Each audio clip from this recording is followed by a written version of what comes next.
Cambridge. 안녕하세요. 특허법인 펜브리지 장진규 변리사입니다. 최근에 그립톡 이슈 때문에 저의 유튜브 채널에 오셔갖고 관심 가져주시는 분들이 좀 늘었습니다.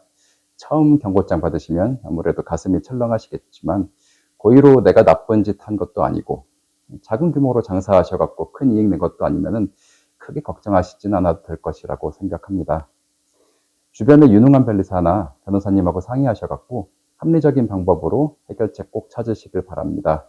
그리고 무엇보다 물건이나 서비스 판매할 때 혹시라도 남의 권리 침해하게 되지는 않을까 검색 한번 해보는 게 정말 좋겠습니다. 만일 내 사업의 규모가 크다고 하면 사전에 변리사 찾으셔갖고 전문적인 검색하고 의견 요청을 해보는 게 좋겠죠. 그런데 그립톡 사건은 상표만 문제는 아니라고 말씀을 드렸었고요. 해당 업체에서는 디자인권 포트폴리오도 꽤 촘촘하게 구축을 해 주셨습니다. 그래서 오늘은 디자인 관련된 말씀을 좀 드리려고 하는데요. 디자인 같은 경우에는 제도적인 빈틈이라고 할 수 있는 부분이 있는데 일부 심사 등록 제도라고 하는 겁니다. 옛날에는 무심사 등록 제도라고 했었는데 지금은 일부 심사 등록이라고 얘기를 하고 있고요.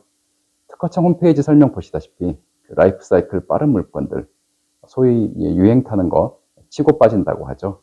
이런 물건들은 심사하는데 시간 오래 걸려버리면 실질적으로 디자인 등록하는 효용성이 없다. 그런 비판들이 좀 있어갖고 그래서 아주 형식적인 부분들만 보고 등록을 빨리 시켜주는 제도라고 할 수 있어요. 여기 보시다시피 식품, 의류, 패션 잡화, 가방 등이라든가 섬유 제품, 보석, 장신구, 문구 이런 것들이 좀 해당이 되는데요.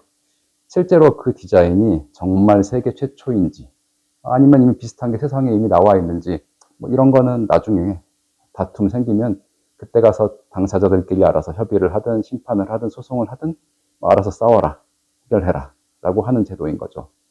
심사관 입장에서는 실질적인 부분은 보지 않고 빨리 등록을 시켜주겠다라는 겁니다.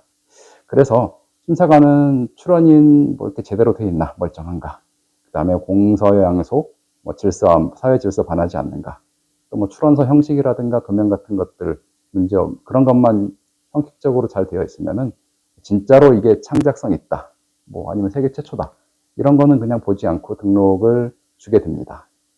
그러다 보니까 경우에 따라서는 변리사 대리인 선임하지 않고 혼자 하시면서 디자인 보호법 잘 모르고 직접 출원하고 등록까지 하신 디자인권자라든가 아니면 변리사 선임을 하셨어도 이미 전 세계 어딘가에서 비슷한 게 알려져 있었는데 그냥 등록받으신 분들이 특허청에서 내 디자인을 등록받았다 이런 사실에 굉장히 흥분하셔갖고 여기저기 자랑도 당연히 하시고 싶을 거고요. 그리고 비슷한 제품이 보인다 하면은 권리 행사하겠다고 으름장 놓는 경우들이 왕왕 있고 저도 보아왔습니다. 그런데 이게 참 희한한 게 그 물건이 시장이 규모가 크다 그러면 누군가 나서갖고 당신 디자인 최초도 아닌데 함부로 경고하지 마시오 라고 반박을 하든지 아니면 뭐 디자인 등록 무효 심판을 한다든가 뭐 경우에 따라서는 이의 신청을 해갖고 디자인을 소멸, 그러니까 죽여버릴 수도 있는데요. 근데 그게 규모가 또 약간 애매해서 크진 않고 제조하고 판매하는 업체들도 규모가 그렇게 크지 않아서 그럴 때는 참 비용 들여갖고 무효 심판을 한다든가 하는 게 애매할 때가 있어요. 그래서 그냥 뭐 이거 물건 그냥 뭐 얼마 되지도 않는데 판매하지 말고 접고 말지 한다든가 뭐 합의금 그냥 50만 원 줘버리고 우리 액땜했다 치자 이렇게 대응하시고 넘어가는 경우들이 있습니다. 네, 그런데 이런 것들 중에는 알고 보니까 그 제품 특허청에 디자인 출원을 하기도 전에 똑같은 게 이미 인스타 보니까 이미 외국에서 팔리고 있었네. 누가 공개해놨네. 그런데 이미 알려져 있는 거고 다 써왔던 건데 아무도 안 나서요. 아무도 안 나서니까 그냥 실질적인 심사도 안 받고 등록받은 그 디자인권자 혼자 시장 파일을 계속 키우면서 독점하게 되는 거예요.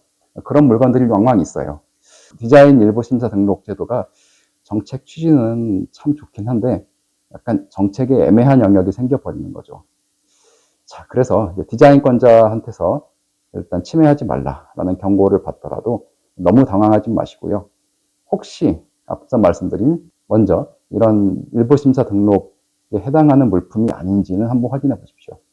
제가 2000년대 초에 변리사 시험 준비를 할 때는 98년 3월 시행법 따라갖고 몇 종이 없었는데 지금 이미 많죠. 지금은 일부 심사, 실질적으로는 이제 무심사로 등록되는 물건이 꽤 많아요. 그래서 앞서 말씀드린 대로 식품, 의류나 패션 잡화, 가방 등이라든가 섬유 제품, 보석장, 신고, 문구 등등등. 그래서 여기 혹시 해당한다고 판단이 되시면 특허청 심사관이 진짜 이게 세계 최초인지 아니면 이미 세상에 알려진 것들로부터 쉽게 창작할 수 있는지 그런 거 안 본 거니까 혹시 그 디자인권자가 디자인 출원하는 날짜 언제인지 보시고요. 그 전에 업계에서 이미 똑같거나 시장에서 비슷한 것들이 알려진 증거가 없나 한번 찾아보십시오. 많은 경우에 중국 알리익스프레스라든가 인스타그램 같은 SNS에서 이미 비슷한 물건 공개된 경우가 있습니다. 증거 만약에 찾았다 그러면 이미 8분응선 넘었습니다.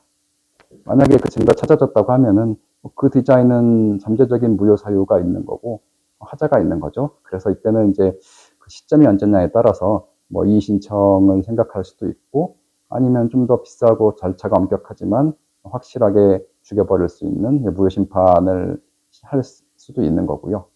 근데 이렇게 또 무효 심판하고 이의 신청하면은 서로 감정 싸움도 있고 비용도 많이 들어가다 보니까 뭐 그렇게까지 하고 싶지 않다고 하면 혹시 디자인권자가 경고했을 때 당신 디자인 어차피 무효 사유 안고 있는데 계속 경고하면 나도 가만히 있지 않겠다. 업무방해 같은 거 하면은 내가 나중에 이 손해까지 청구하겠다. 라고 회신을 할 수도 있겠습니다.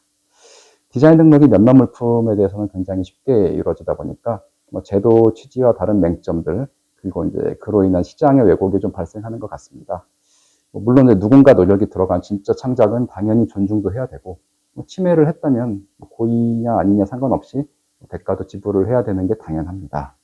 그러나 제도를 알면서 악용하거나 또는 고의는 없었어도 잘 몰라서 시장의 어떤 경쟁에 제한받는 일도 없어야겠다라는 말씀 드리면서 오늘 영상 마치도록 하겠습니다. 감사합니다.